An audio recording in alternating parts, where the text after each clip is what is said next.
The 83rd session of the Senate in the second regular session of the 16th Congress is hereby called to order. Senator Gregorio B. Honasan II will lead the chamber in prayer. Senator Honasan. Thank you, Mr. President. Dear God, our Father, bless our leaders in government and in all sectors of society with vision and a clear sense of purpose, that they may all pray and work together for unity, peace, and prosperity. Teach them, O Lord, to focus on injustice, poverty, and all forms of violence that lead to hunger and homelessness, suffering and ignorance among our people. Guide them along the righteous path, that they may stand against irresponsibility and greed, false judgment, and excess.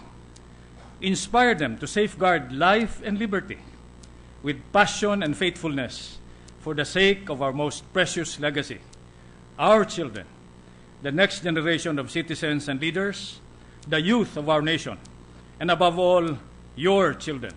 Amen. Amen. The Senate choir will lead us in the singing of the Philippine national anthem, and after which the Senate choir will render a song entitled Isang Mundo, Isang Awit.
Marami pong salamat sa ating mga kasamahan sa Senate Choir sa ating Philippine National Anthem at ang kantang ang awitin, isang mundo, isang awit. The Secretary will now call the roll. Roll call of members.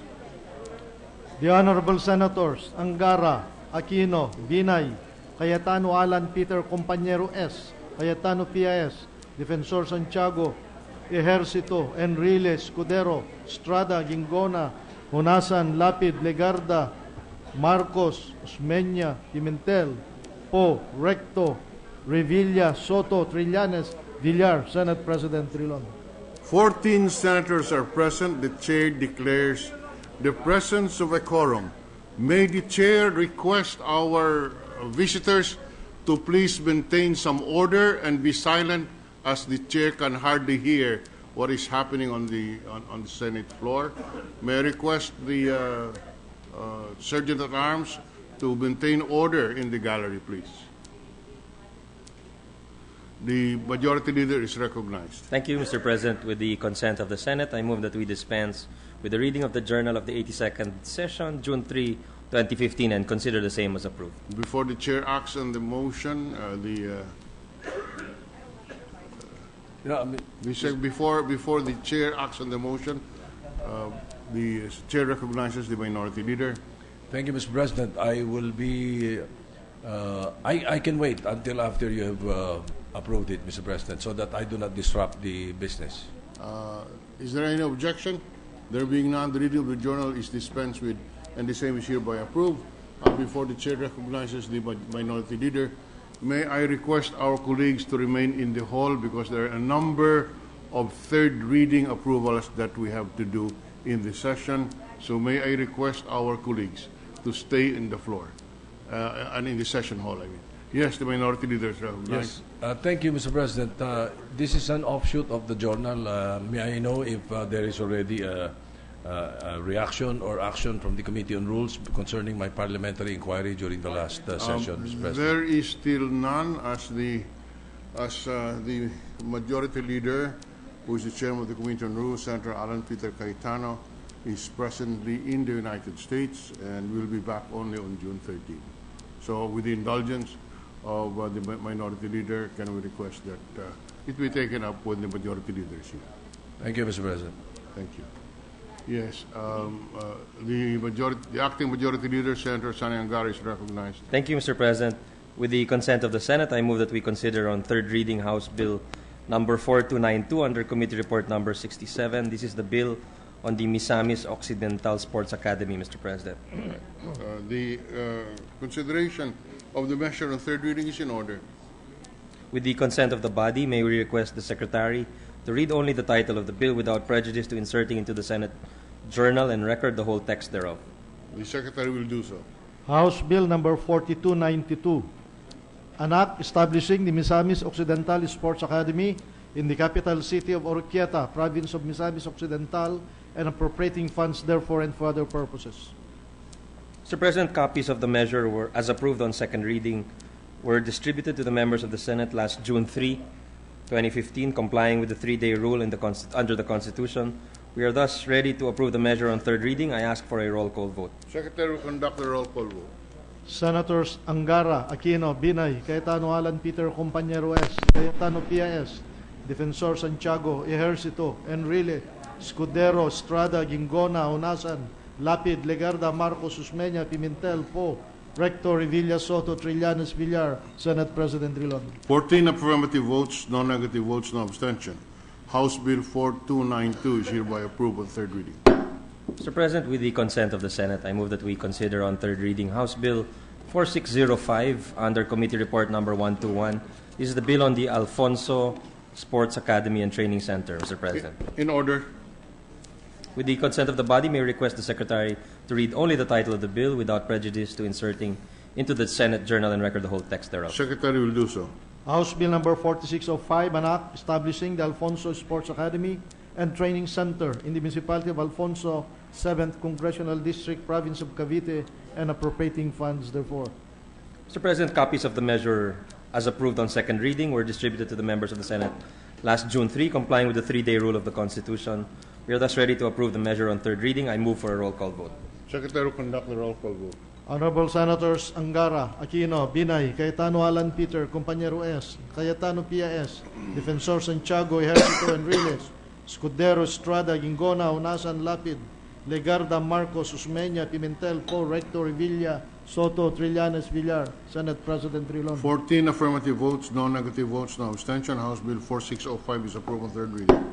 Mr. President, with the consent of the Senate, I move that we consider on third reading House Bill 4461 under Committee Report Number 122. This is the Talisay Sports Academy and Training Center Bill. Mr. President, In order. with the consent of the body, may we request the Secretary to read only the title of the bill without prejudice to inserting into the journal and record the whole text. Secretary will do so. House Bill number 4461, an act establishing the Talisay Sports Academy and Training Center in the city of Talisay, province of Cebu, and appropriating funds therefore. Mr. President, copies of the measures approved on second reading were distributed to the members last June 3, 2015, complying with the 3-day rule of the Constitution. We thus move for a roll call vote. Secretary will do the roll call vote. Honorable Senators Angara, Aquino, Binay, Cayetano Alan, Peter Compañero S, Cayetano Pia S, Defensor Santiago, Ejercito Enriles, Escudero Estrada, Gingona, Unasan, Lapid, Legarda, Marcos, Usmeña, Pimentel, Poe, Rector, Revilla, Soto, Trillanes, Villar. Senate President Trilon. 14 affirmative votes, no negative votes, no abstention. House Bill 4461 is approved on third reading. Mr. President, with the consent of the Senate, I move that we consider on third reading House Bill 4307 under Committee Report Number 123. This is the bill on the SIARGAO Island Sports Academy and Training Center, Mr. President. In order. With the consent of the body, may we request the Secretary to read only the title of the bill without prejudice to insertion into the journal and record of the whole text. Secretary will do so. House Bill number Complying with the 3-day rule of the Constitution, we are thus... Escudero, Rector, Revilla. Mr. President, with the consent of the Senate again, I move that we consider Senate Bill 2669 under Committee Report Number 104. This is the Bill on Tax Incentives Management and Transparency Act. Mr. President, In order. with the consent of the body, may I request the Secretary to read only the title of the bill without prejudice to insertion into the Senate Journal and record of the whole text. The Secretary is directed to do so. Senate Bill number 2669, an act instituting a system for tax incentives, management, and transparency and for other purposes. Mr. President, copies of the measure as approved on second reading were distributed to the members of the Senate last June 3, 2015, complying with the 3-day rule of the Constitution. We are thus ready to approve on third reading. I move for a roll call vote. Secretary will conduct the roll call vote. Honorable Senators Angara, Aquino, Binay, Cayetano Alan, Peter Compañero S, Cayetano Pia S, Defensor Santiago, Ejercito Enriles, Escudero, Estrada, Gingona, Unasan, Lapid, Legarda, Marcos, Usmeña, Pimentel, Poe, Rector, Revilla, Soto, Trillanes, Villar. Senate President Trilon. 14 affirmative votes, no negative votes, no abstention. Senate Bill 2669 is hereby approved on third reading. Mr. President, with the consent of the Senate, I move that we consider on third reading Senate Bill number 2789 under Committee Report number 161. This is the bill on youth participation in Philippine disaster risk reduction and management. In order. With the consent of the body, may we request the Secretary to read only the title of the bill without prejudice to insertion into the journal and record of the whole text. The Secretary will do so. Senate Bill number 2789, an act including responsive, empowered, and service-centered youth in the Disaster Risk Reduction and Management Council in all levels, amending for the purpose Republic Act number 10121, otherwise known as the Philippine Disaster Risk Reduction and Management Act of 2010. Mr. President, copies of the measure as approved on second reading were distributed to the members of the Senate last June 3, complying with the 3-day rule of the Constitution. We are thus ready to approve on third reading. I move for a roll call vote. Secretary will do conduct the roll call vote. Honorable Senators Angara, Aquino, Binay, Cayetano Alan, Peter Compañero S, Cayetano Pia S, Defensor Santiago, Ejercito Enriles, Escudero, Estrada, Gingona, Unasan, Lapid, Legarda, Marcos, Usmeña, Pimentel, Poe, Rector, Revilla, Soto, Trillanes, Villar. Senate President Trilon. 14 affirmative votes, no negative votes, no abstention. Senate Bill 2789 is hereby approved on third reading. Mr. President, with the consent of the Senate, I move that we consider on third reading House Bill number 586 under Committee Report 107. This is the bill on the Registry of Deeds for the province of Zamboanga, Cebu. So move. In objection, hearing none, in order. With the consent of the body, may we request the Secretary to read only the title of the bill without prejudice of insertion into the journal and record of the whole text. So moved. Secretary will do so. House Bill number 586, an act creating the registry of deeds for the province of Zamboanga, Cebu, to be situated in the municipality of Ipil and appropriating funds therefore. Mr. President, copies of the measure as approved on second reading were distributed to the members last June 4, 2015, complying with the 3-day rule found under Section 26 of the Constitution. We are thus ready to approve on third reading. I ask for a roll call vote. The Secretary will conduct the roll call vote. Honorable Senators Angara, Quino, Binay, Cayetano, Alan, Peter, Compañero S, Cayetano, P.S., Defensor Santiago, Ejercito, Enrile, Escudero, Estrada, Gingona, Onasan, Lapid, Legarda, Marcos, Usmeña, Pimentel, Poe, Recto, Revilla, Soto, Trillanes, Villar, Senate President Rilon. 14 affirmative votes, no negative vote, no abstention. House Bill 586 is approved on third reading. Mr. President, with the consent of the Senate, I move that we consider on third reading House Bill number 4308 under Committee Report number 101. This is the bill on the Davao del Norte Regional Sports Academy. In order. With the consent of the body, may we request the Secretary to read only the title of the bill without prejudice to insertion into the journal and record of the whole text. Secretary is directed to do so. House Bill number 4308, an act establishing the Davao del Norte Regional Sports Academy in the city of Tagum, province of Davao del Norte, to be located in the Davao del Norte Sports Cultural Center and allocating funds therefore. Mr. President, copies of the measure as approved on second reading were distributed to the members of the Senate on June 4, 2015, complying with the Constitution's 3-day rule. We are thus ready to approve the measure on third reading. I ask for a roll call vote.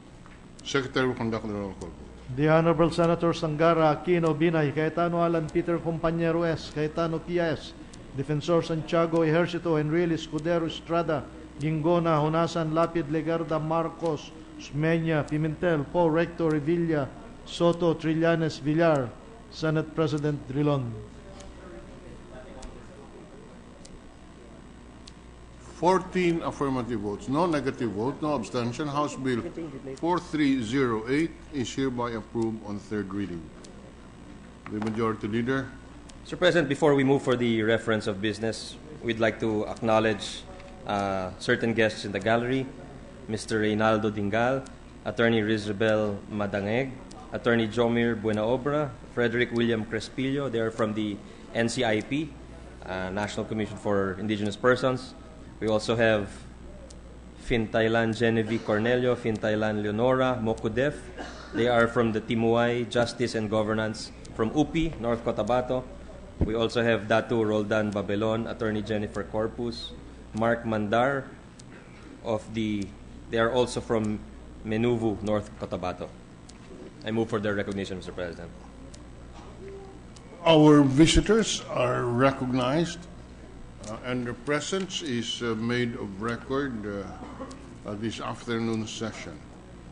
Mr. President, I move that we proceed with the reference of business. The Secretary will read the reference of business.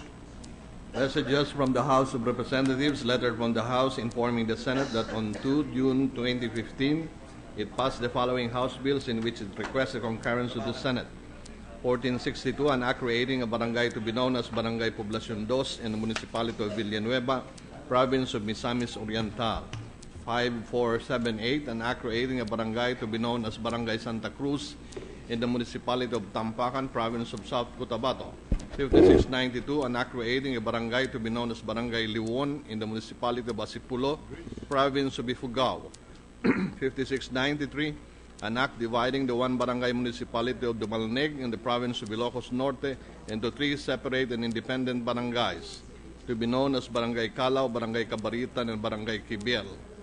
5694, an act separating the sitios of Ginaang, Madopdop, Malyango, Lanlana, and San Pablo from Barangay Lacnog, City of Tabuk, Province of Kalinga, and constituting them an independent barangay to be known as Barangay Lacnog West. 5695, an act separating the sitios of Iled, New Colayo Village, Kinama, and Ambaran Daya from Barangay Nambaran, City of Tabuk, Province of Kalinga, and constituting them into a separate and independent barangay to be known as Barangay Nambaran East. 5767, an act creating a barangay to be known as Barangay Don Albino Tita Roque in the municipality of Socorro, province of SIARGAO del Norte.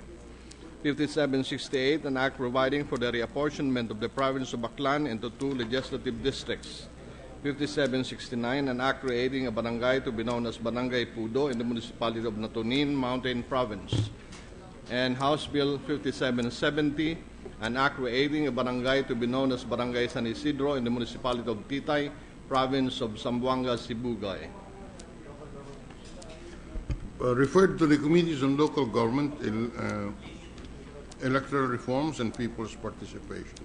House Bill number 4954, an act renaming the Wawa Road at Barangay San Rafael, municipality of Rodriguez, province of Rizal, as General Licerio I. Jeronimo Highway. Public Works. 5592, an act renewing the franchise granted to Far East Broadcasting Company Philippines, Inc., under Republic Act number 8115, entitled an act granting the Far East Broadcasting Company Philippines, Inc., a franchise to construct, maintain, and operate non-commercial radio broadcasting stations in the Philippines. Public Services. House Bill number 5677, an act declaring January 23 of every year a special working holiday in the entire country to commemorate the declaration of the First Philippine Republic. Education, Arts, and Culture. 5678, an act providing for the reforestation and rehabilitation of approximately 94 hectares of mangrove in the municipality of Virac, province of Catanduanes, and appropriating funds therefore. House Bill number 5679, an act providing for the reforestation and rehabilitation of approximately 85 hectares of mangrove in the municipality of Biga, province of Catanduanes, and appropriating funds therefore.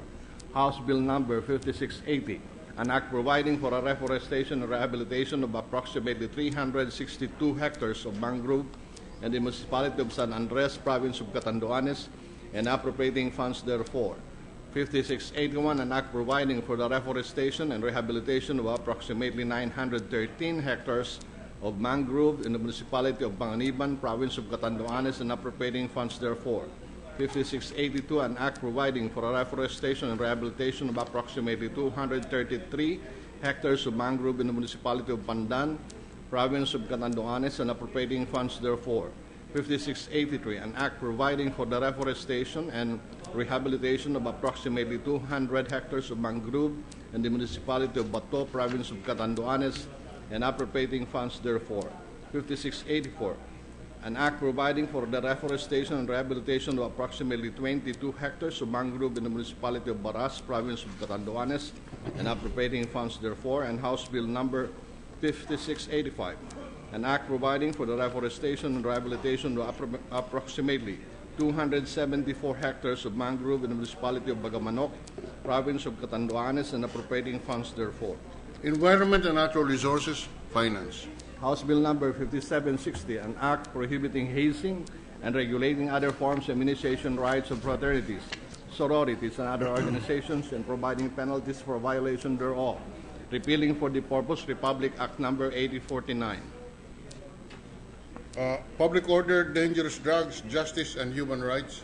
And House Bill number 5775, an act prohibiting mining operations within the Carigara Bay area located between the northern portion of Leyte Province and Biliran Province. Environment and Natural Resources. Letter from the House informing the Senate that on 2 June 2015, it elected Representatives Romulo Piamonte Jr., Teodoro Roque Belmonte, Asedillo, Cortuna, Abayon, Alipin Jr., Olivares, Angara Castillo, Tino, and Pakis as conference to the Bicameral Conference Committee on the disagreeing provisions of House Bill number 4591, an act providing for a comprehensive and unified student financial assistance system for higher and technical education, thereby rationalizing access thereto and appropriating funds therefore. And Senate Bill number 2679, an act providing for a comprehensive and unified student financial assistance system for tertiary education, thereby rationalizing access thereto, appropriating funds therefore, and for other purposes. Rules. Letter from the House of Representatives informing the Senate that on 2 June 2015, it ratified the Conference Committee report on the disagreeing provisions of House Bill number 5603, an act promoting the entrepreneurship and financial literacy program among the Filipino youth by instituting Mechanisms and Strategies, and Senate Bill number 2212, an act to actively promote entrepreneurship and financial education among Filipino youth. Archives. Bills on first reading, Senate Bill number 2795, an act reorganizing the Philippine National Police, providing funds therefore and for other purposes, introduced by Senator Ejercito Estrada. Public Order and Dangerous Drugs, Local Government and Finance. 2796, an act amending Executive Order number 209, otherwise known as the Family Code, by including provisions on permanent guardianship over minors who have been placed in the care of suitable relatives and the conditions for its termination, by Senator Defensor Santiago. Women, Family Relations and Gender Equality. 2797, an act providing for a comprehensive addiction and recovery program, by Senator Defensor Santiago. Health and Demography, Public Order, Dangerous Drugs.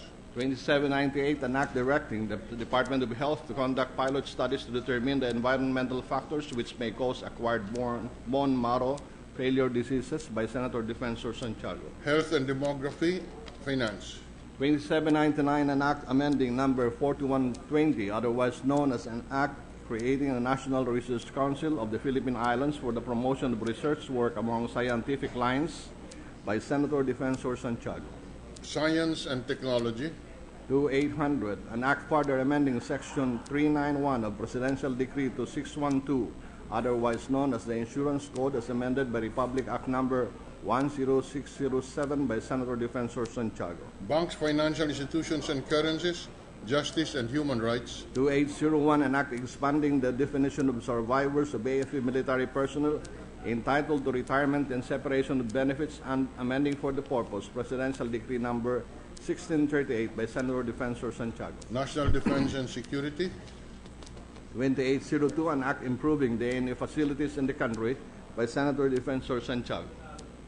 Science and Technology, Public Order and Dangerous Drugs. 2803, an act imposing a cigarette floor price on tobacco products to prevent access thereto by the youth and to address the illicit trade of tobacco products to children, by Senator Cayetano A.P. Committee on Trade. Trade, Commerce and Entrepreneurship, Ways and Means. Resolutions. Proposed Senate Resolution number 1386, directing the proper Senate committee to conduct an inquiry in aid of legislation on the report that unsound trading practices of the Development Bank of the Philippines led to 700 million pesos in losses due to wash sales, by Senator Defensor Santiago. Banks, Financial Institutions and Currencies. 1387, directing the proper Senate committee to conduct an inquiry in aid of legislation on the Commission on Audit report. The Department of Budget and Management violated the Constitution with the delayed release of some 302.8 billion pesos in internal revenue allotment to local government units in 2013, by Senator Defensor Santiago. Finance, Local Government. 1388, directing the proper Senate committee to conduct an inquiry in aid of legislation on the Commission on Audit report that Malampaya contractors owe the government 53.14 billion pesos in unpaid income taxes, by Ways and Senator Means. Defensor Santiago. Ways and Means and Energy. 1389, directing the proper Senate committee to conduct an inquiry in aid of legislation on the recent United Nations report that women worldwide are paid 24% less than men, by Senator Defensor Santiago. Women, Family Relations, Gender Equality. 1390, resolution directing the proper Senate committee to conduct an inquiry in aid of legislation on the reported shortage of 67,849 classrooms nationwide at the start of the school year 2015 to 2016, by Senator Defensor Santiago. Education, Arts and Culture, Public Works.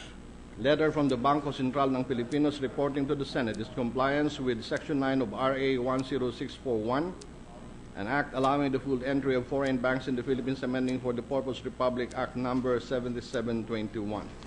Banks, Financial Institutions and Currencies.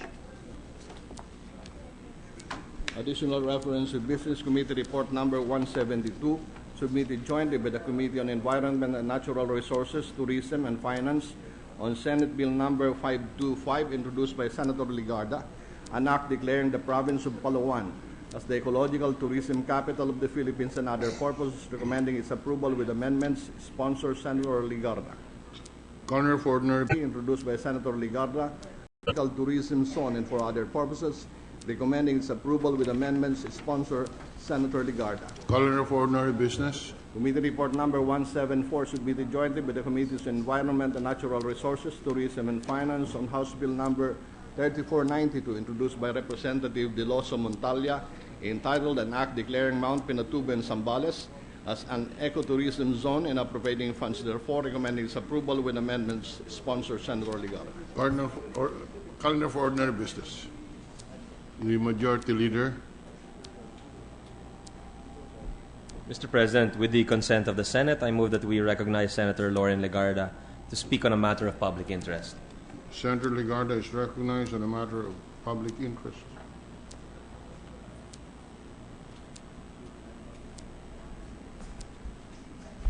Thank you, Mr. President. This privileged speech comes today to commemorate and celebrate World Oceans Day today and World Environment Day last Friday, June 5. The title, Living Green Today for a Healthier and Safer Tomorrow. The day would not be too far when all else would be lost, not only for the present generation, but also for those to come, generations which stand to inherit nothing but parched earth incapable of sustaining life.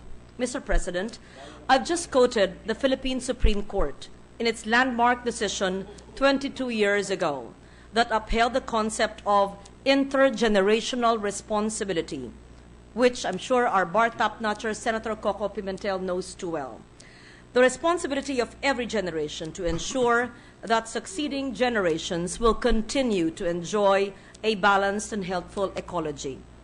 Last June 5, we observed World Environment Day. Today, we celebrate World Oceans Day. These celebrations ought to make us value the natural resources we are bountifully blessed and encourage us to fulfill our duty as stewards of the earth.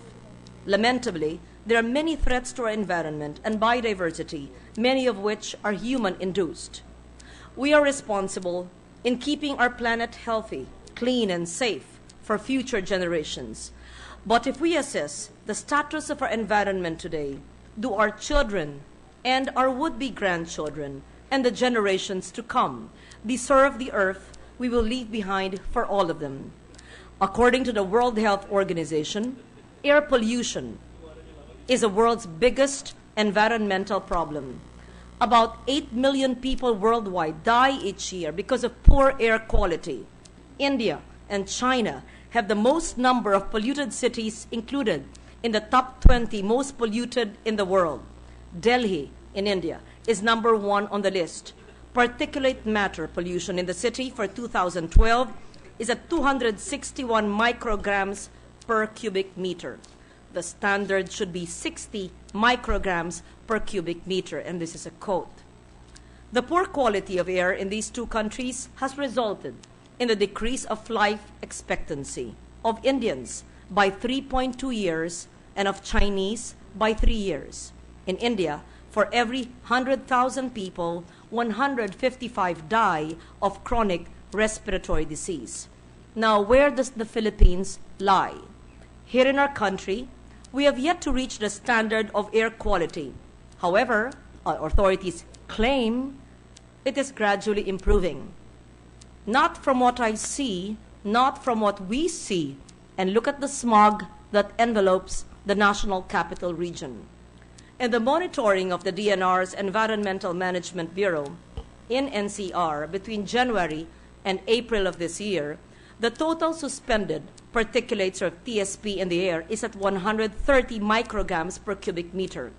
The international standard for TSP is 90 micrograms per cubic meter, meaning the air is toxic and poisonous. What about those who don't have cars and air conditioning? What about those who commute every day, which is the majority of our population? What of those who can't afford air cleaners and all the contraptions for a healthier, safer existence? The Clean Air Act, enacted into law by this chamber way back in '99, I think principally sponsored by Senator Greg Onasan, and co-sponsored by many of us present here today, including this representation, must be followed strictly. It should be the tool in improving air quality in our country. Now, in terms of our water quality, let's take a look at Manila Bay, which is bordered by 5 cities of NCR, 4 provinces in regions 3 and 4, and within its watershed are 12 other cities in Metro Manila and 4 other provinces. I was hoping we would have a better picture. When I say better, a more realistic picture of Manila Bay, which I saw in the front pages of a broadsheet, I think it was a Philippine Daily Inquirer today, where it was all human-induced waste or solid waste, uncollected, illegally thrown into Manila Bay as an open dump. Even in its current polluted state, Mr. President, the bay continues to be a source of food. What kind of food? Livelihood and recreation to an estimated 1/4 of our population, 23 million Filipinos. It is estimated that at least 8.7 billion pesos a year is earned from Manila Bay's resources used in aquaculture, tourism, and in port, harbors, and offshore fisheries. In its 2013 report, the Manila Bay Coordinating Office of the DNR, it said that in terms of liquid waste management, only 44% of the 3,381 industries and commercial establishments have complied with the DNR EMB effluent standards. Only 10% of the 14,015,100 total household population of MWSS coverage are connected to sewer lines and served by sewerage systems. And 30% of the pollution loading is treated in accordance with current regulations and standards. In fact, no less than Attorney Tony Oposa had won the case against the Philippine government of People of the Philippines on the Manila Bay issue. In fact, I believe that a Supreme Court Associate Justice has been designated to see the implementation of that case that was won more than 5 years ago.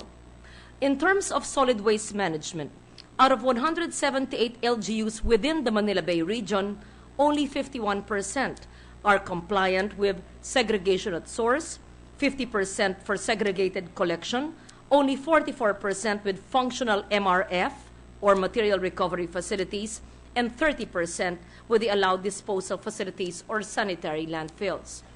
Only 2 of the concerned local government units have an approved 10-year solid waste management plan. The harrowing fact, more than 60% of the waste collected by environmental groups in the Manila Bay during a cleanup drive were made of plastic, which is very dangerous because plastic bags can choke and poison marine species and damage marine ecosystems. Look at that photo, a bay of trash.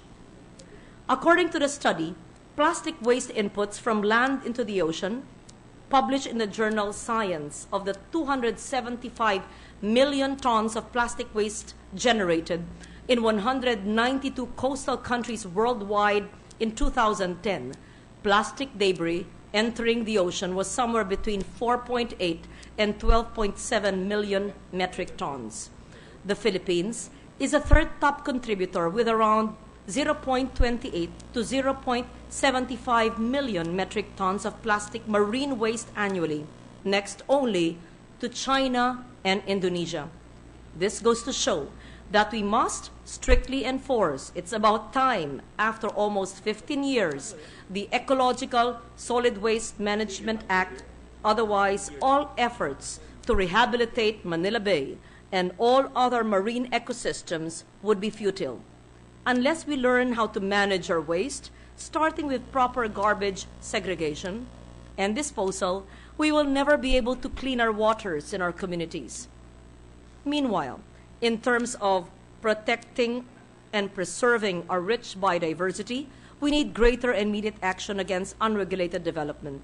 Our forests, our oceans, our mineral deposits have come under such intense human pressure that our biodiversity and whole ecosystem are now under threat.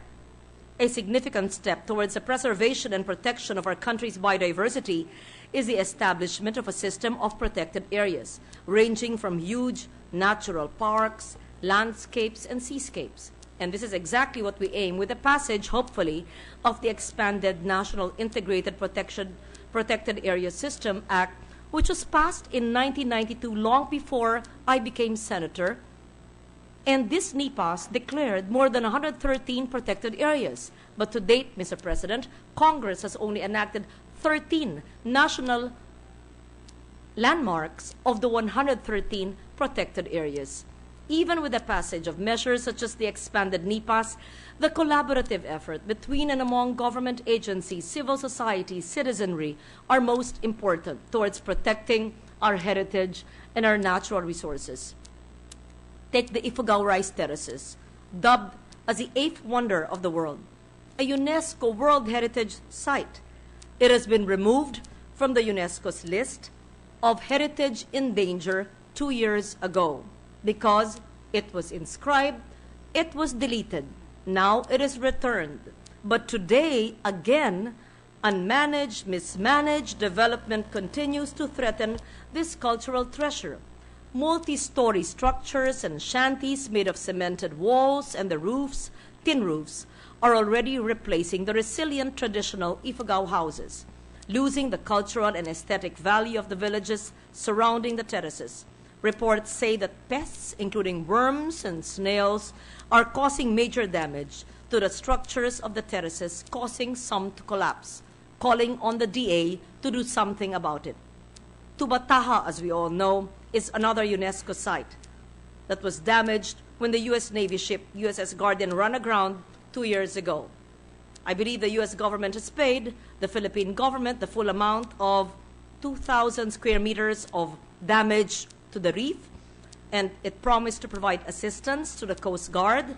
I'm not certain of the exact amount that the U.S. government paid the Philippine government. Perhaps someone can give me the exact figure, but I believe they should have paid by now. The greater challenge is the reef's successful rehabilitation, not just the monetary payment of the U.S. government. Furthermore, there should be concerted efforts to protect and rehabilitate coral reefs in all our marine ecosystems in the countries, and not just coral reefs, actually, seagrass beds, mangroves, etc. A typical square kilometer of healthy coral reef can produce up to 40 metric tons of seafood every year. The Tubataha Reef generates over 200 metric tons of seafood annually. However, only 1% of coral reefs in the country remain in excellent condition. No Filipino family needs to be hungry, Mr. President, with such diverse and rich marine resources. Boracay Island, we were just talking about it, Mr. President. You, if I may quote you, I am not certain whether you want to be quoted. You said that if you want to know what an LGU must not do, look at Boracay. I am sorry if that was said to me in confidence, Mr. President, but at this point, I laud you for what you've done in your humble city of Iloilo, which will be the site of the Independence Day celebrations. I mourn with you, Mr. President, on this beautiful picture, which is not this way anymore, because I call on the LGU of Boracay, which is Malay Aklan, and the local government officials from barangay to mayor to governor to please do something that's right to protect this heritage site, which is a beautiful, popular tourist destination which has been featured on Condé Nast and many of the European magazines in our country.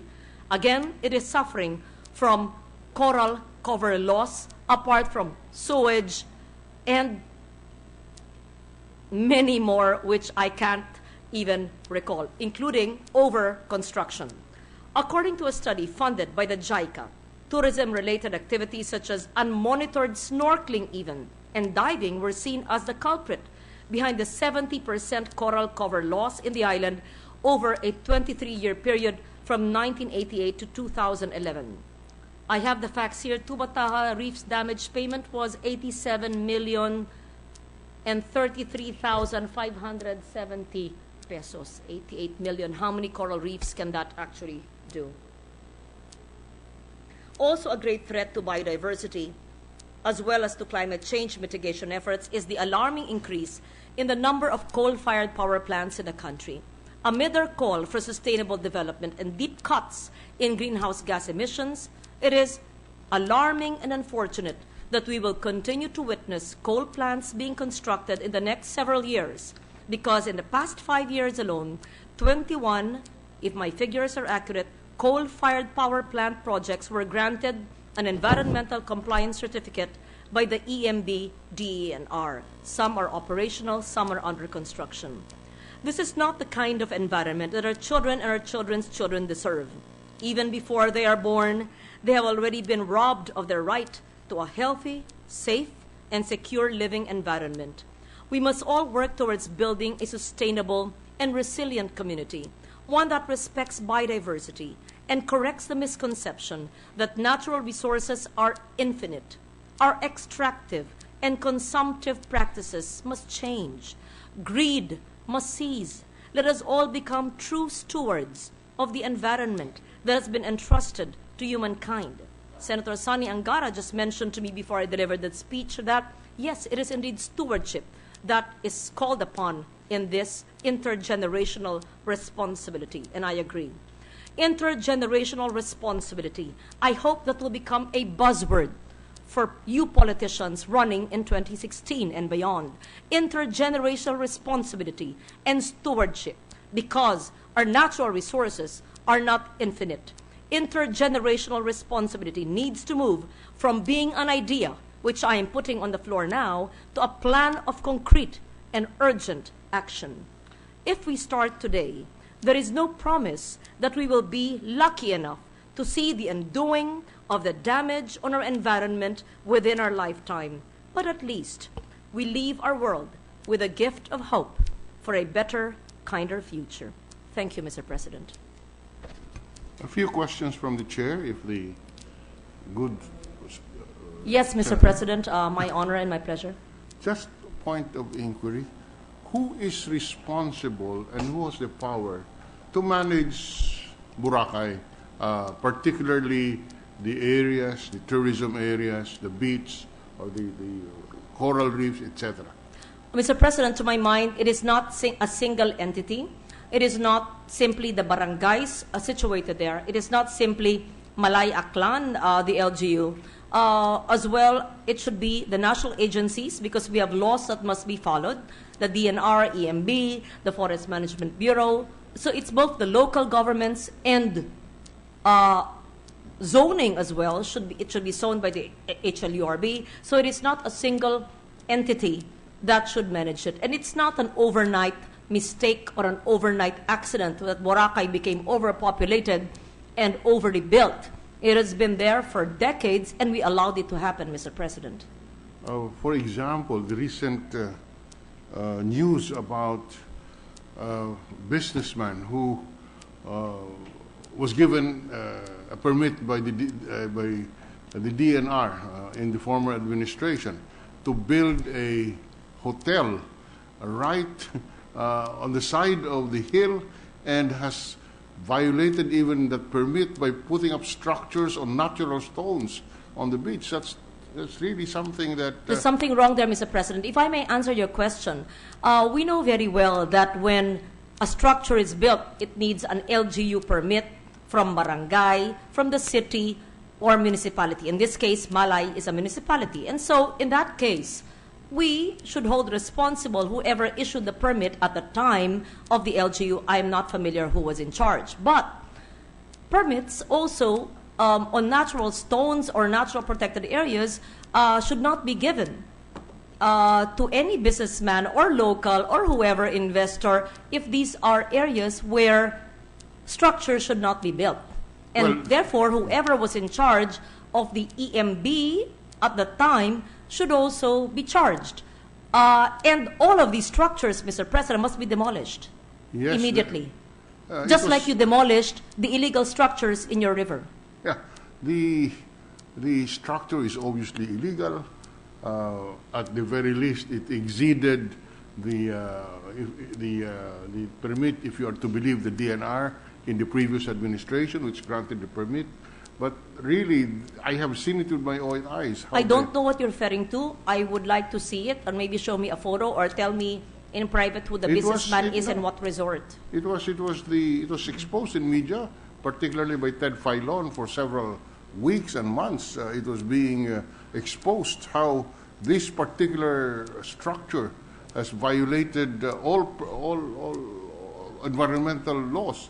But the point that I'm driving at is, isn't it about time that we put up a strong commission that will be in charge solely of Boracay in order that Yes. we can have the correct policies enforced, independent of LGUs who obviously are motivated by other than the environmental. I know what you're trying to say and you want to say. Mr. President, motivated by GREED, but you don't want to say it. Is that what you mean? Let us not cast aspersion because it's difficult to judge. But it is not only the LGU, because there are many both local and national agencies that have been in charge. But I would be agreeable because they say, the Americans say, don't fix what doesn't need fixing, assuming what they're doing is good. But in this case, it's been a decades-old problem.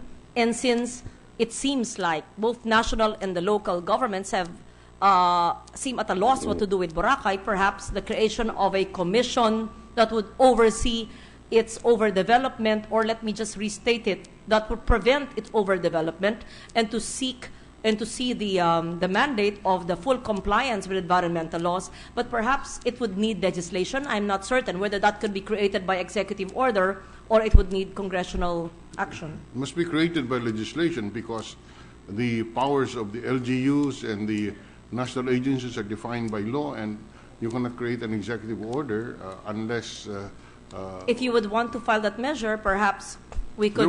There are pending measures on this, but it has been resisted by various government, local government units.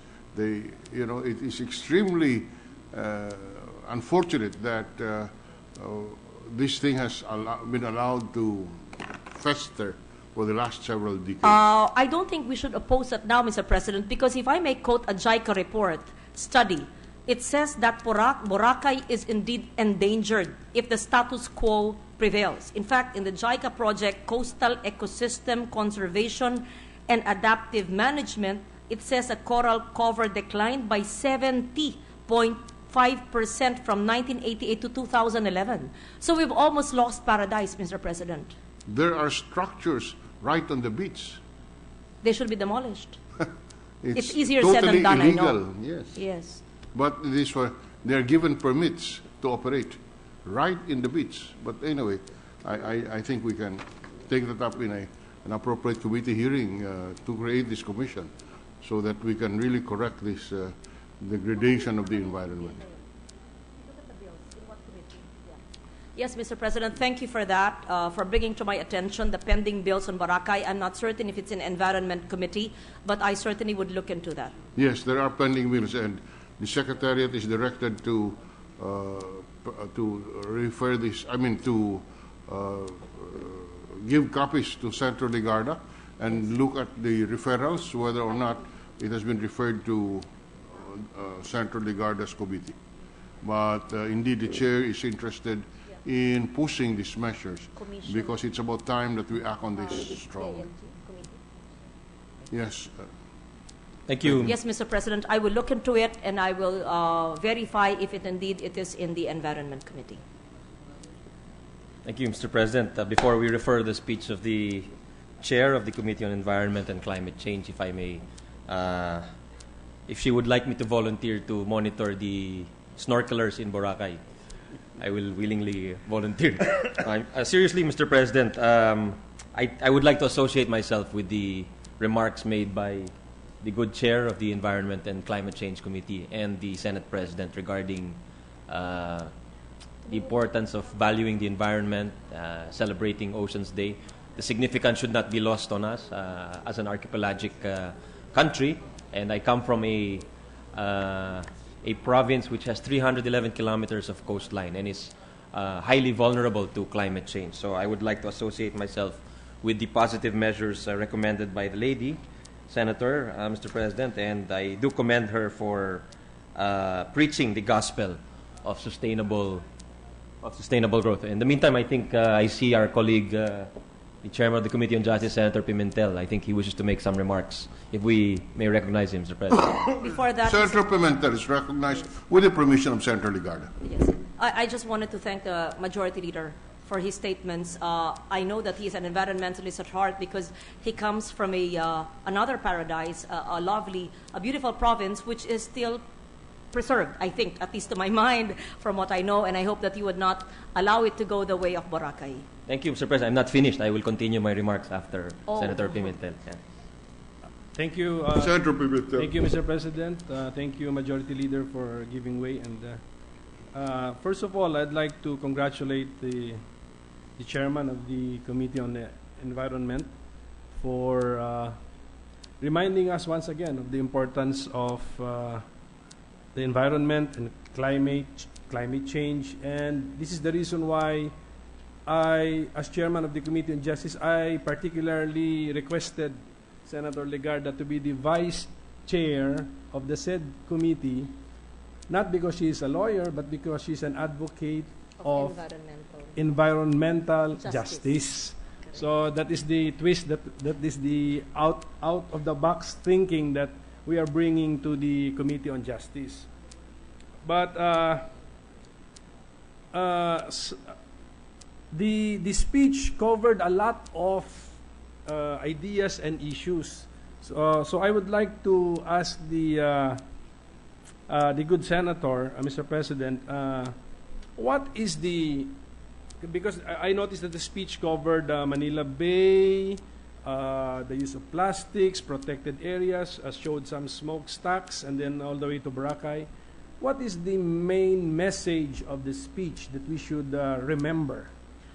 In fact, Mr. President, because I am given 15 minutes to read my speech, the issues you mentioned were included. If I were to be given 24 hours, it would be much more, because our environment, whether it is air quality or the quality of our marine resources or the oceans or our protected areas, etc., are in an ICU situation, to put it very simply, Mr. President. And therefore, the simple message of my speech today is, we don't own our resources. No less than the Supreme Court declared that 23 years ago. We are stewards of the earth. We don't own it, and it is not infinite. We have finite resources. Ibig sabihin po ay hindi po to walang katapusan. Ito po ay mauubos at nauubos na at winawasak na ng mga taong hindi naman may-ari.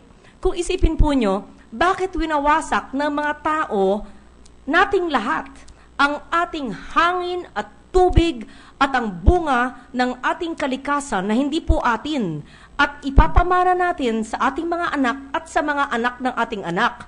Ano ang masasabi ng ating mga anak at susunod na henerasyon kung ang papamana po natin ay tigang na lupa at init ng panahon na ngayon po ay ating nararamdaman? Anong klaseng magulang tayo? Anong klaseng Pilipino tayo? Anong klaseng tao tayo kung winawasak natin ang dapat pangalagaan?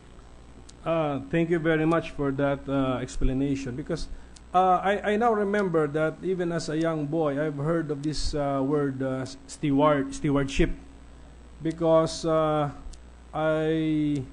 repeatedly used to hear my father say that he championed this concept in the 1971 Constitutional Convention, the concept of stewardship. So, meaning to say, so we are just here on this earth temporarily, so it is our intergenerational responsibility to leave this place a better place for the future generations. Is that a simple way of saying it? Mr. President, the bar top notcher has just so aptly, succinctly said in one sentence what I said in 15 minutes. And so I would like to see that 1971 quote from your father, who would always stand up whenever we would deliver a speech on environment and climate change. So thank you for that input that Senator Nene in 1971 had championed that. And if I may, since you mentioned about environmental justice, no less than the former Secretary General of the United Nations, Kofi Annan, in a global humanitarian forum in Geneva, I believe in 2009, had also called on leaders of the world where there were heads of state of island nations, small island nations, where he coined the word climate justice. So there's such a thing as environmental justice, and yes, there's also such a term as climate justice, because many of those who have been victimized by storm surges, typhoons, etc., and have been left homeless, loss of livelihood, etc., are called victims of climate injustice. But, Mr. President, in the course of the speech, I heard you say that how about those, when you were talking about air quality, how about those with no air conditioning in their vehicles, etc., etc. But I want to give my 2 cents worth here that even though you may ride in an air-conditioned You also smell vehicle, it. it's the same thing. Mas malamig lang po yung polluted air na hinihinga po natin. That's very true. We just don't feel the heat, but the soot goes Yes, into it's our the same. lungs. That's We true. should all realize that it's the same thing. So the challenge to be stewards is really addressed to all of us, even those with luxury vehicles with the best air conditioning and air filtering system. Still, the bad air, which we find everywhere, especially here in Metro Manila, can find a way to go inside the vehicle. That's true. And remember, I think we are 130 or 160, and the standard should be 90 or 60. Is that correct? We're way above what is required. That means they're killing us every day. Your slide, I think, showed 130. 130. And then correct. 95 is 90, the standard. I think, yes. 90 or 95. So we're but, way above. So it's killing but- us softly. Yes, killing us but slowly. is it confirmed that the air quality has been improving over time? Uh, So it used to be even worse. worse. It used to be even worse. Do we have the figure for figures? the worst the worst situation? I can give that to you if it's available now. Yes, it was worse before. It was worst. Now it is worse. Yes. Hindi na It's- yeah. WORSTW. okay, yeah, It is bad. In our worst case scenario, what is the figure? So if we want to a scientific approach, if we can have the figure, I but can it's give that to now you. it's 130, so No, we can. It improved already. Yes. Okay.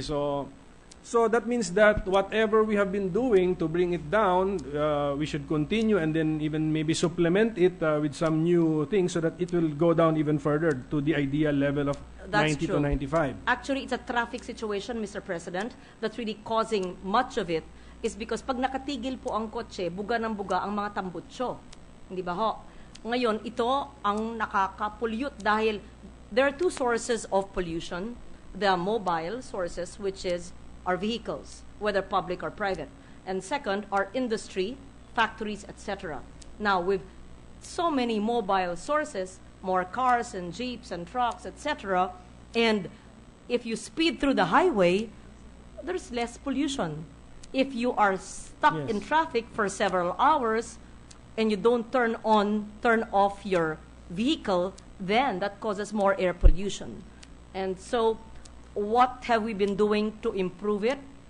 I will find out how it has improved, if indeed it has improved. But one thing I think can be done, ay planting more trees. Hindi ba ho ang mga puno ang sumasagip ng maruming hangin?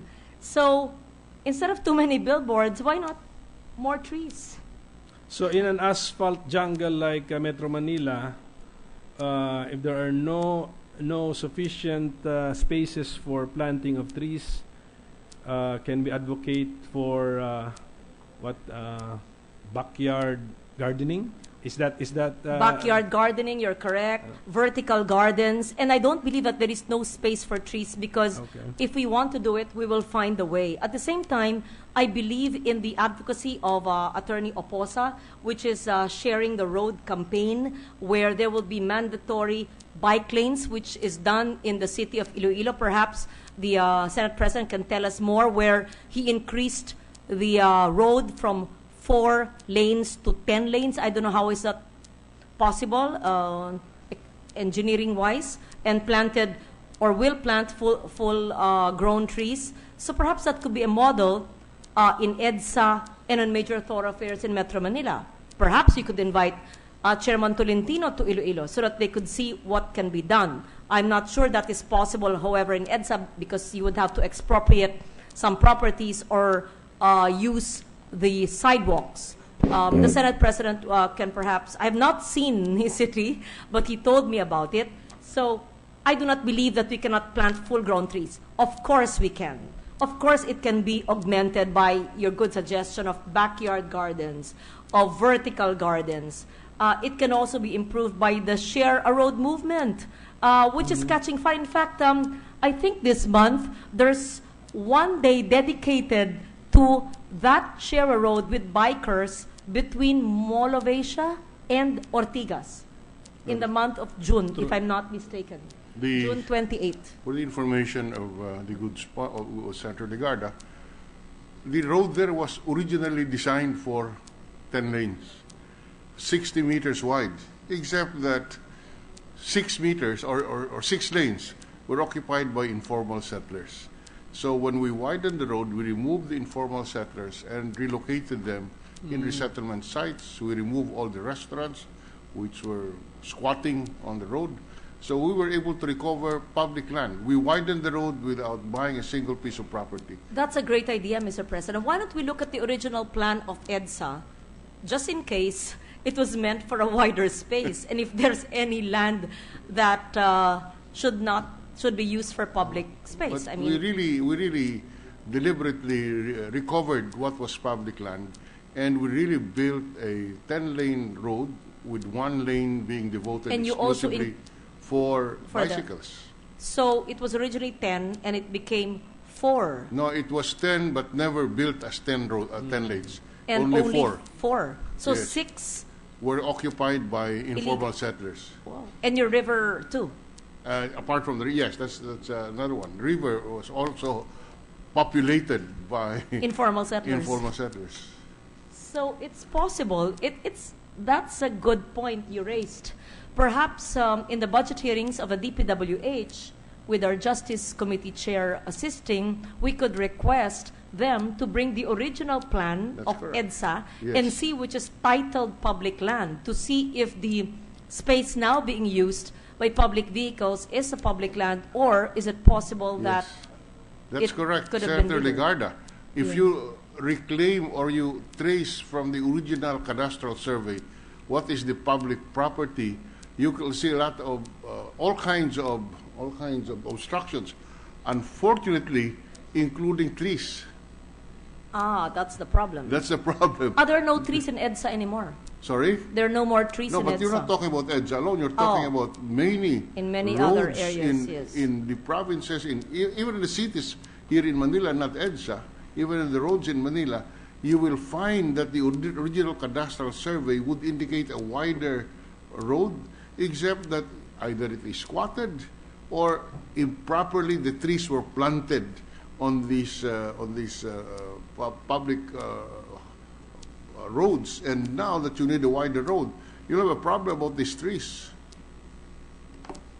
That's why the rule now of the Department of Public Works is not to allow the indiscriminate planting of trees, because it poses a problem later on. It should be coordinated, of course. It's a regulated Yes. and coordinated Yes. planting of trees these days. Yes. Otherwise, they'll keep on meeting that same problem of trees standing in the middle of the road.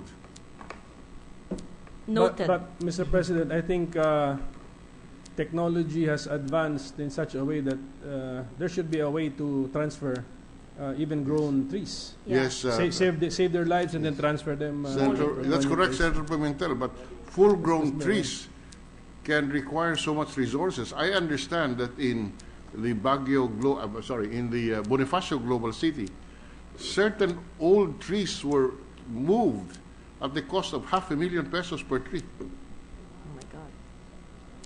I know that for a fact. There were the developers of BGC moved certain old trees, and it cost $500,000. That's too expensive. Senator Angara said something which I cannot say on record. Well, but These are the private sector, not government. may Yeah, that's true. And you ask, yeah, that's really that really happened. These are huge trees, of course. But may I know the position of our expert on the environment? If she were to be made to choose, spend 500,000 pesos to save a tree or sacrifice the tree? That's a very difficult question, which I cannot answer now because I think that 500,000 is overpriced, but it's private sector. No. But even if it's No, Senator Legarda. That's how it is. They say that the crown of the tree is the extent of the spread of the roots. Yes, they say that scientifically. Only 500. We must save a tree, but not at a, I believe we must save a tree, but not at a cost. Perhaps that it could is be. not overpriced. It is not. It is not overpriced. This was done by some foreign company because there was no Philippine company who could do it. And they're saying that the crown is as large as the spread of the crown is the spread of the roots under the surface. And therefore, when you talk about a huge tree, you can imagine the extent of the roots. So that's why it's very expensive. Perhaps. And the benefit of 500,000, the benefit of uprooting and boiling it will be much, much more because of the tens of, perhaps a century. Yeah, a century centuries old old, trees. etc. And the benefit, not just to the air, but to the aesthetics and much more, the shade, etc. So I think it must be saved.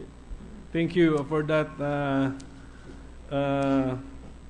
position, which gives me an insight on how to decide on future cases, just in case I'm confronted with a situation where I have to make a decision.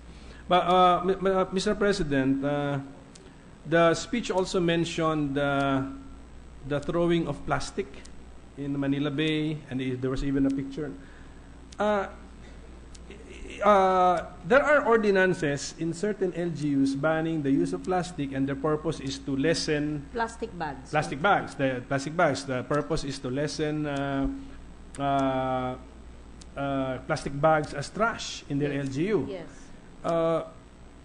Is there no law, or is there a need for a law to make such a policy a national policy, not on a per LGU policy? You're correct. In fact, there have been progressive LGUs. I don't know if San Juan, has your mother done it? Not yet partial. There are Quezon LGUs. City, I think. Quezon City has yeah. done it. I would like to commend them because it's not easy. Yes. However, people have said that it's really more practical, that you use recycled bags, you use bayongs. I appreciate it when I see people in the supermarkets bring their own bayongs. I myself, when I was in the Legazpi market last Sunday, and my 81-year-old nanay was buying saging na saba at tinalagay sa plastic na binibigay nung nagtitinda, sabi ko, isole mo yan, maliit yan, may dala tayong sariling katsa na bag at bayong natin. Sabi, okay. So, talagang mahirap turuan ang tao at dahil wala naman ordinansya or yung local, LGU na yun, oo. yung LGU or even the merchant. But Okay, if there is a national policy, Yes. then everybody will have to follow. My question is it about time that we now we learn from the LGU, like Quezon City, and get inspired from their Actually, experience, and now at the national level make this a policy? You're correct, Mr. President. Senator Pimentel is correct. It's not always that the LGUs learn from the national level. There's much to learn from progressive LGUs. In fact, if I read correctly today, is it Angeles City? What was it in Angeles City today? They have this, I called you about Angeles City. There was an article of Angeles City and their climate change ordinances. What was it? Huh? Oh, I'm sorry. Okay. It was not about climate change. It was their ordinance, another major issue on pollution. But you know what kind of pollution? Noise pollution. Yes. That is another major problem. What I will stand up on the floor next time. Not today, Mr. President. Our right to silence. Our right to only a certain degree of noise. Hindi bale po yung mga konkreto ang bahay. Ang dami pong sumusulat sa aking tanggapan, mga bed spacer, mga estudyante na nag-aarkila ng apartamento na minsan ay karton or plywood. hindi makapag-aral dahil malakas ang videoke, karaoke, etc. ng mga construction ng mga kapitbahay. It was also the late Supreme Court Associate Justice who was a columnist of Inquirer, Isagani Cruz. Has he passed away? He's still alive. He passed away. Who came here on a Senate hearing in my first term, I think, where he was complaining about noise in his home in Merville, Parañaque, due to the planes taking off and landing near the airport. So we must have legislation, if I'm not familiar with national legislation, declaring only up to a certain decibel of noise, Mr. President, because people have a right to silence. So actually, You don't have a problem with silence, you don't have a wife. A connected regulation would be probably LTO on the car horns. Yeah. So if we should limit the decibels of the car horns. But going back to my question, Mr. President, is it time? You think that It's time, yes. we have a national law On following the LGU's practice of banning the use of plastic bags in certain activities, where a paper bag would be a sufficient a replacement. paper bag, and they will say naman, ay, eco bag. paper bag mas masama kasi you cut trees. Well, it could be recycled bags. So there are many ways of looking at it without displacing people in the industry, because of course industry mawawalan ng trabaho. So there must be a way. Yes. But Mr. President, these trees which are cut to produce paper are the trees which were planted because they will be cut for from paper. industrial tree Yes, plantations. so, Correct. That should not be an issue. Yes. Yes. Okay, You're so very correct. Actually. So thank you for that answer that it's about time. So maybe we can pursue that. We can learn from LGUs. And I don't think there's still a bill. There's already a bill. There are bills filed. No, for national level. Yes. There are bills already. There are bills Okay. filed. Yes. And then, Mr. President, I heard in the speech that out of 113 protected areas, there are only 13 laws. 13 protected areas. So, may I know if the speaker is aware of the reason why we are? Is it difficult to craft the laws? Can we not produce a template for the protected areas, and then just the meets and bounds, the technical description would be changing, Mr. President? I am so grateful to Your Honor, the brilliant chairman of the Justice Committee, because in 1992, what about 113 were enacted as protected areas. The NEPA's law states, I was not yet a senator, but I studied it, that each and every of this protected area has to go through a process, including presidential proclamation, environmental assessment, meets and bounds, as you mentioned. And once it has gone through that, then they are qualified to be national parks. Now, only 13, including Tubataha, has been declared a national park. We have 100 na naulila in a way because they have been left behind in the NEPAs. However, you are so correct in saying that the DNR has finally completed the process of all the 100.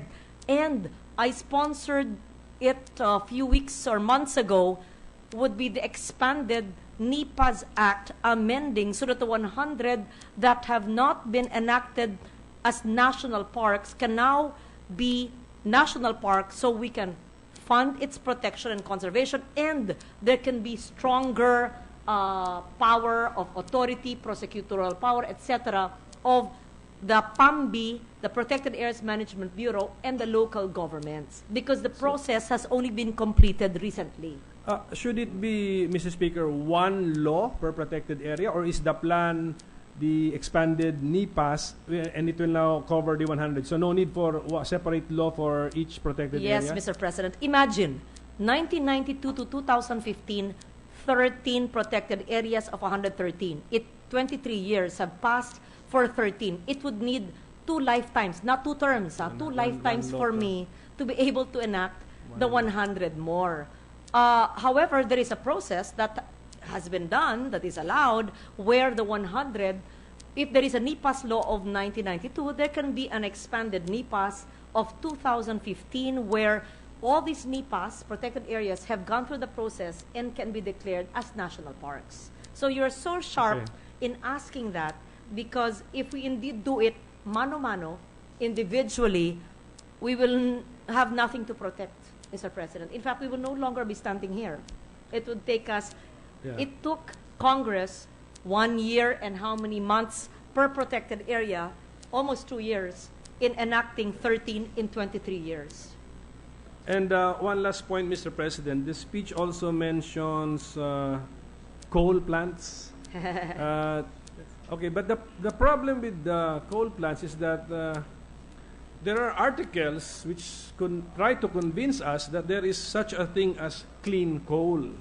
Now, may I know from the recognized expert on the environment, is there such a thing as clean coal? The and advocates... Are those plants being built here in the Philippines using clean coal or dirty coal? Mr. President, nobody would admit to having dirty coal.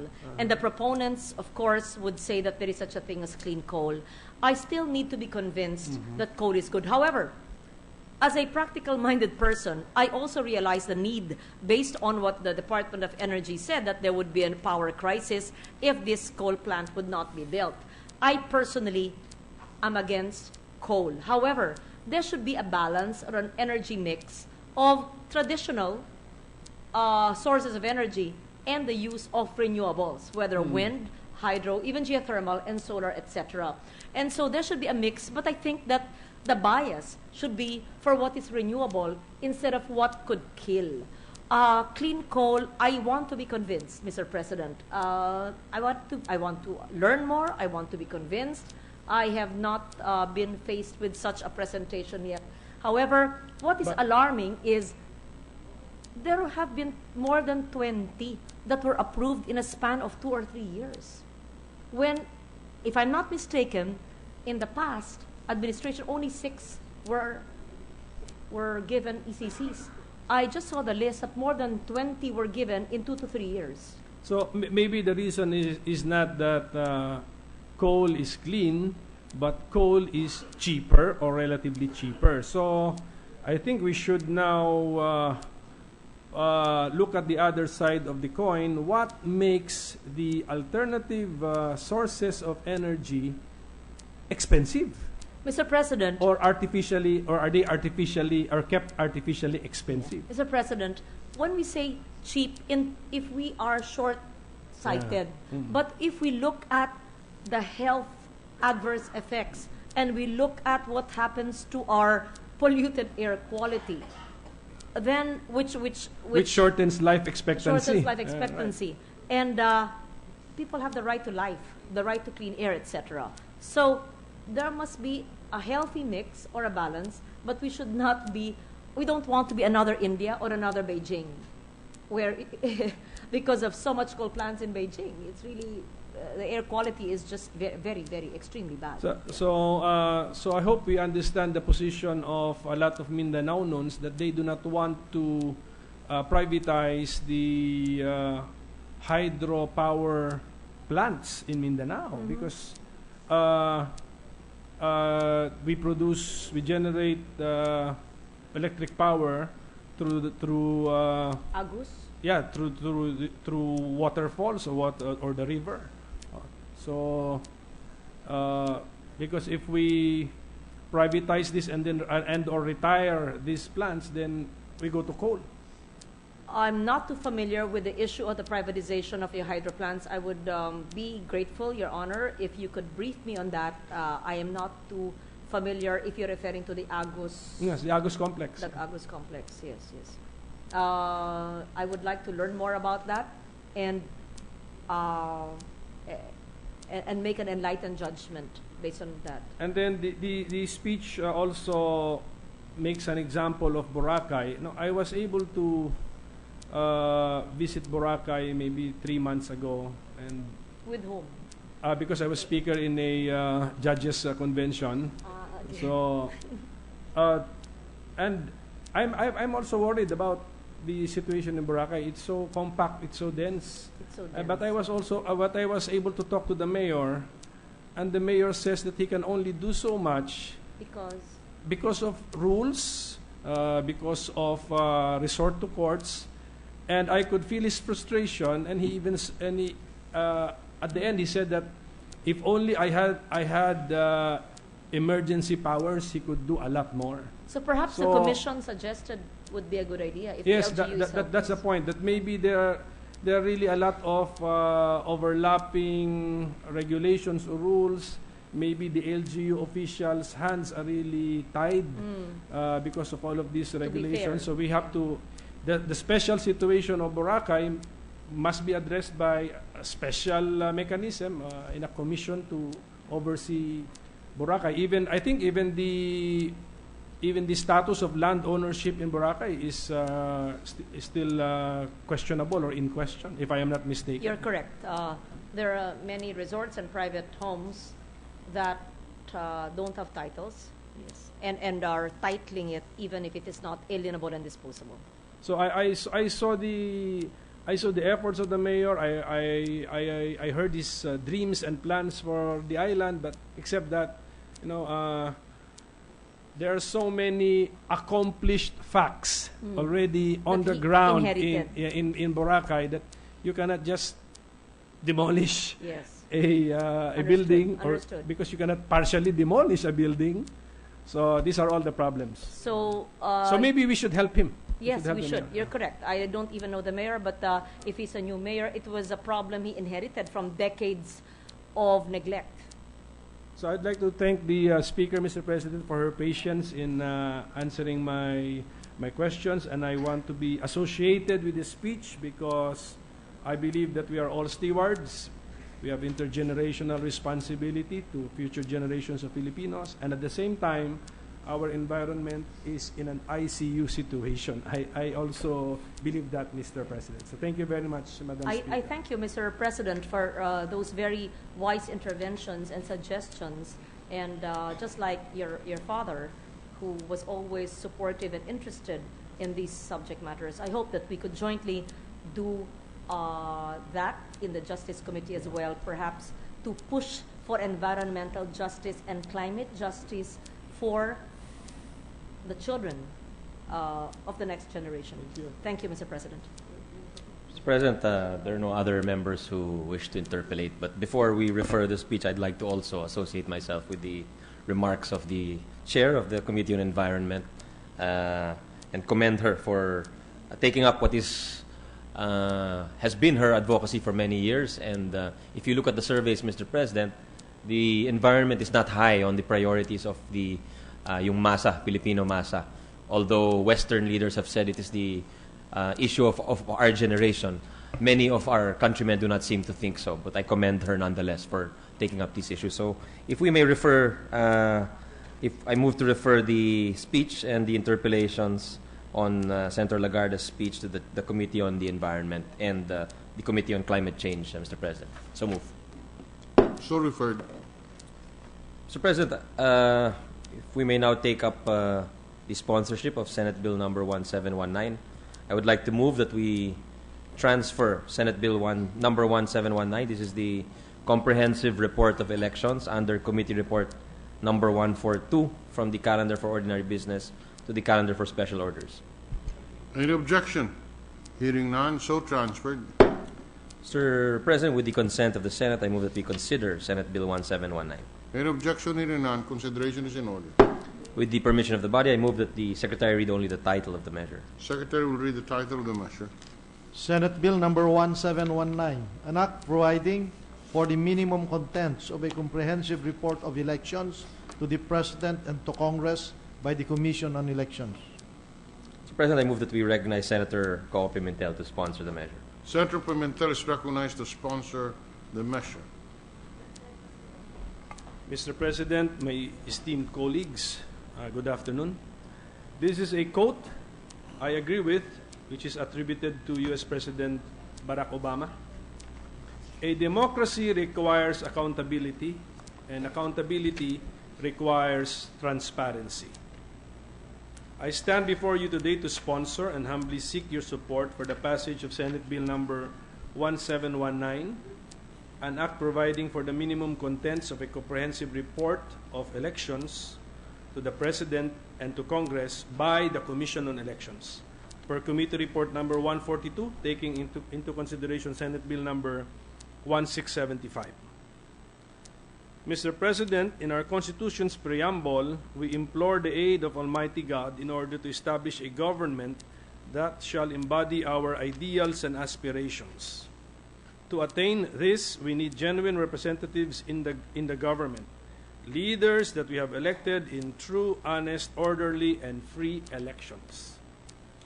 Transparency in the manner of the conduct of elections is vital to the citizens' trust, for it is only when the people's trust is full can a government truly have the mandate and moral ascendancy to lead. This trust is attained when the people believe that their votes have been counted properly, such that the results of the elections yield leaders who truly represent the ideals and aspirations of the people. To ensure transparency in the conduct of our elections, Article 9-C, Section 2, Paragraph 9, requires the Commission on Elections to submit to the President and the Congress a comprehensive report on the conduct of each election, plebiscite, initiative, referendum, or recall. Although the COMELEC has been complying with this provision after each and every regular election, interested parties, candidates, and researchers still find the basic electoral data contained in the said reports inadequate. As chairman of your Committee on Electoral Reforms and People's Participation, as well as the Senate panels, as well as the Senate panel in the Joint Congressional Oversight Committee on the Automated Election System Law, this representation witnessed the stakeholders' clamor for more data and information from the COMELEC during the hearings before the said committees. This representation, in fact, has made numerous requests for COMELEC to provide the committees with additional data to aid us in crafting electoral reform laws. Moreover, the people are entitled to know how their money is being spent.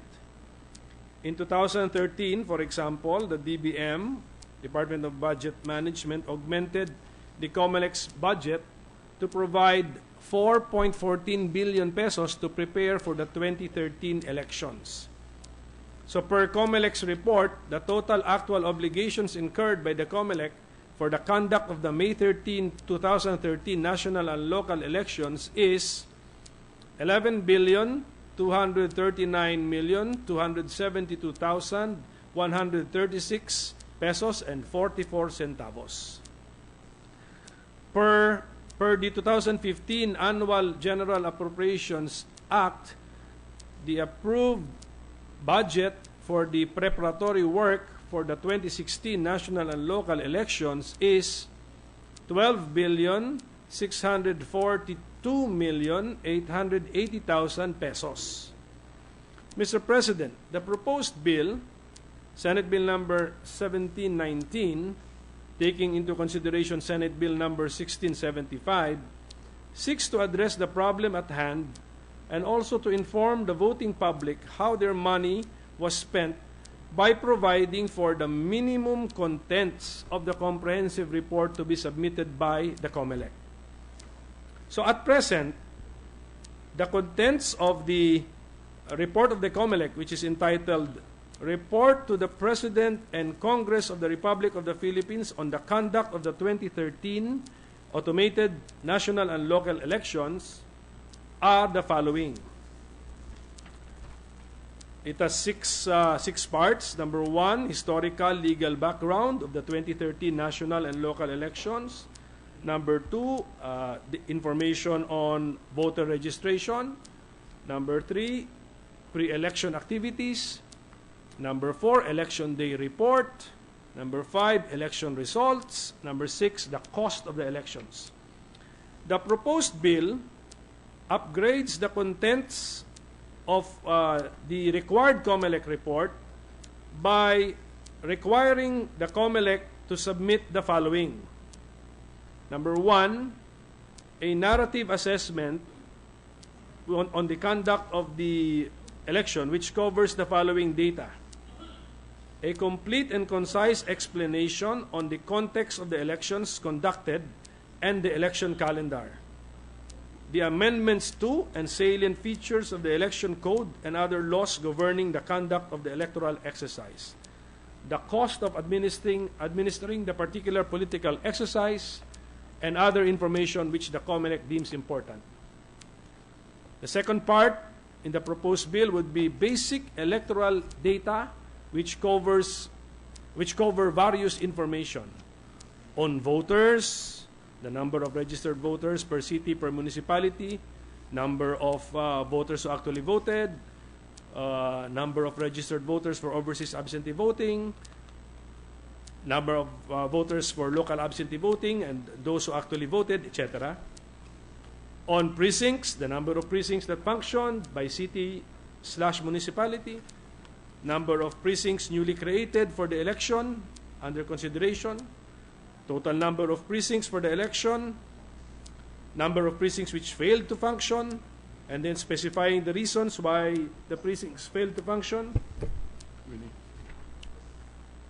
And then the number of ballots, election returns, ballot boxes, and other accountable forms.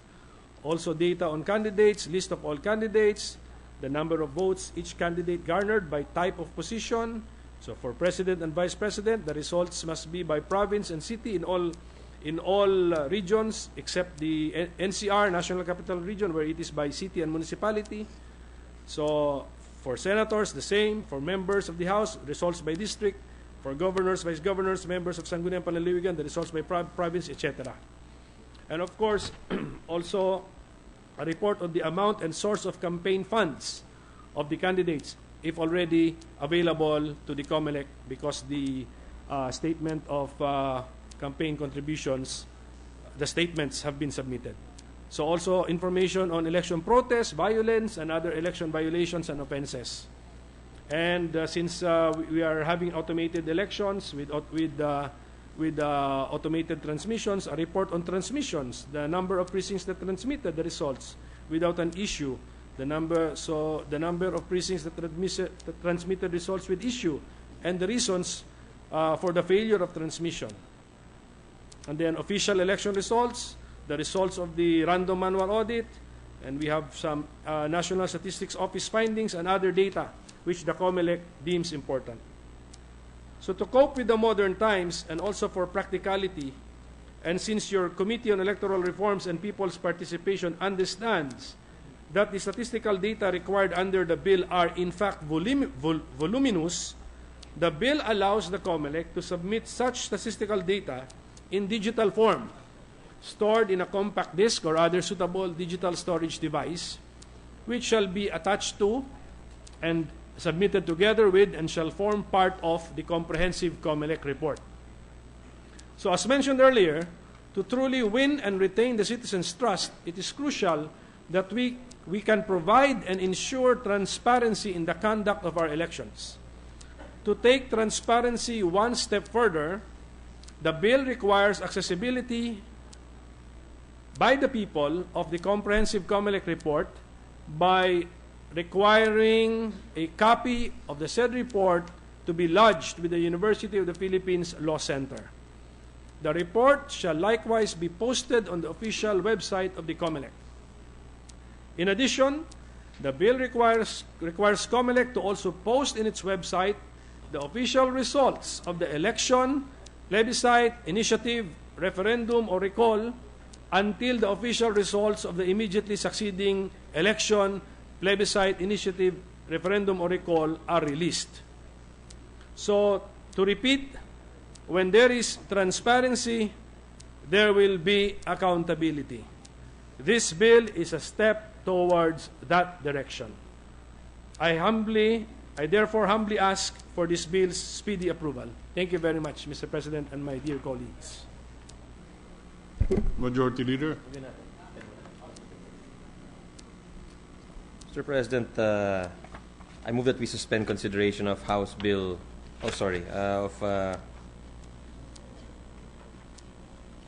of Senate Bill of Senate Bill. I'm just looking for the number 1719 under Committee Report number 142. I move that we suspend consideration, Mr. President. consideration of the measure is suspended. I move that we suspend session for 1 minute, Mr. President. 1 minute suspension.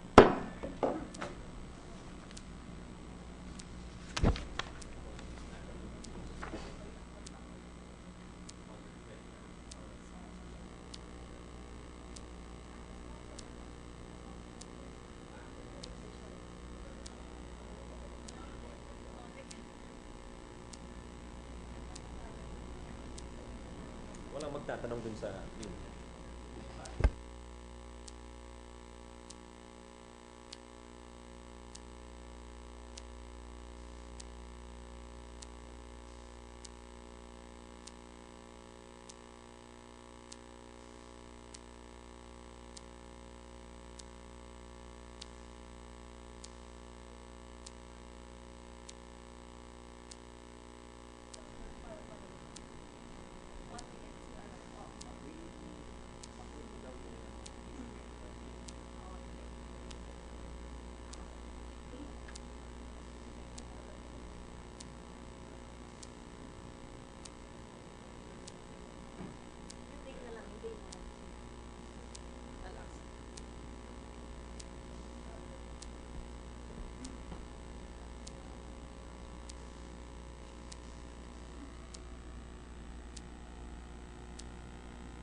Ready to resume, Mr. President.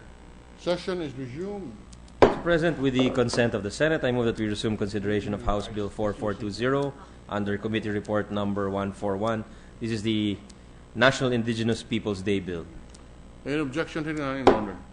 Mr. President, the parliamentary status is that the sponsor delivered her sponsorship speech last May 26 and thus moved to open the period of interpellations.